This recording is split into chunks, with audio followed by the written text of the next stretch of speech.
গ্রামে ছিল একটা ছোট্ট স্কুল। তার পাশে একটা বড় বটগাছ।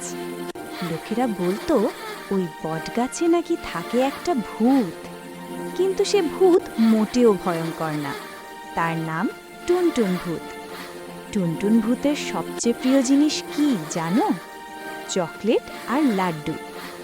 একদিন বিকেলে রাফি, তাসফিয়া, মিম আর জিহান খেলতে খেলতে বটগাছের নিচে গেল।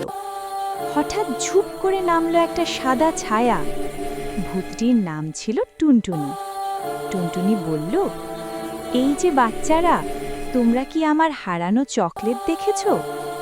সবাই প্রথমে ভয় পেল, তারপর দেখল ভূতটার চোখে পানি। ভূত কান্না করছে। তাসফিয়া বলল, ভূত, তুমি কাঁদছো কেন? টুনটুন ভূত বলল, আমি চকলেট রেখে এসেছিলাম পাখির বাসার পাশে, কিন্তু এখন পাচ্ছি না। ঠিক তখনই কুকুর টুকটুক, বিড়াল মিনি আর তোতা পিকু এসে হাজির।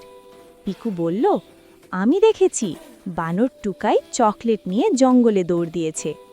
সবাই একসাথে দৌড়াতে লাগলো। পথে তারা খরগোশ, হরিণ আর একটা মজার ভালুককে সাথে নিল। অবশেষে বানর টুকাই ধরা পড়ল। রাফি বলল, ওটা টুনটুন ভূতের চকলেট। বানর লজ্জায় বলল, আমি ভাবছিলাম কারো না। সবাই মিলে চকলেট ফেরত দিল টুনটুনকে। টুনটুন খুশিতে নাচতে লাগলো আর বলল, আজ থেকে আমি এই স্কুলের পাহারাদার ভূত। তারপর সে বাচ্চাদের জন্য আকাশে বানিয়ে দিল রঙিন বেলুন, ঝিকিমিকি তারা আর আতশবাজি। সবাই হাসতে হাসতে বাড়ি ফিরল।